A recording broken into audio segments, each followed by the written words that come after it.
আসসালামু আলাইকুম। দিনভর মাছ ধরা শেষে যখন সূর্য পশ্চিম আকাশে হেলে পড়ে, তখন বিলের পাড়ে শুরু হয় এক বিশেষ আয়োজন, ইসালির তাজা মাছের বাজার। দেশি বিলের মাছ খেতে পছন্দ করেন না, এইরকম মানুষ খুব কমই পাওয়া যাবে।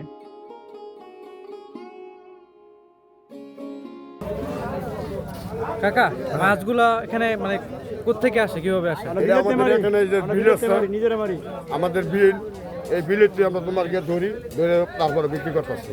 কোনো ফরমালিন কিছু না, এখানে সরাসরি আমাদের বিল, বিলের থেকে তোমার ধরে আটটা দিয়ে আর বিক্রি করতেছি। এখানে কোনো তোমার পথে কোনো মাছ নাই, কোনো খামারের না, কোনো কিছু না।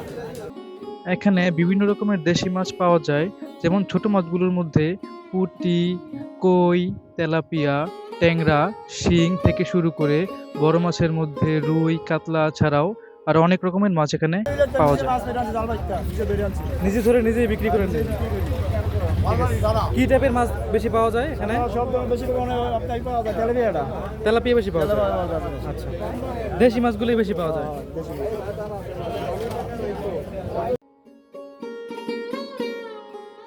এখানে দরদাম হয় হাসি ঠাট্টার মধ্য দিয়ে। কেউ মাছের চোখ দেখে তাজা ভাব যাচাই করে, কেউ আবার জেলের পুরনো পরিচয়ই ভরসা রাখে। এই বাজারের মাছের বিশেষত্ব হলো এগুলো বিলের মাছ হওয়াতে আসল স্বাদ পাবেন এবং দামও তুলনামূলক অনেকটাই কম।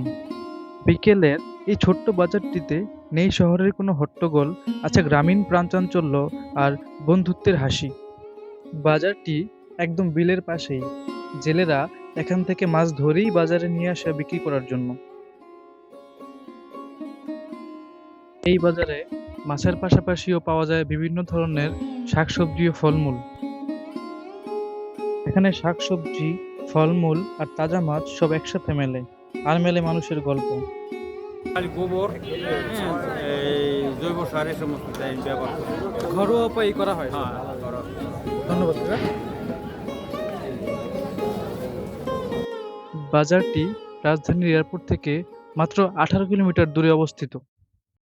এখানে যেভাবে আসবেন, এয়ারপোর্ট থেকে যে কোনো বাসে করে টঙ্গী স্টেশন রোড থেকে যে কোনো অটো নিয়ে পুবাইল কলেজ গেট, এবং কলেজ গেট থেকে যে কোনো অটো বা রিক্সা নিয়ে ইসালি বাজারে চলে আসতে পারবেন।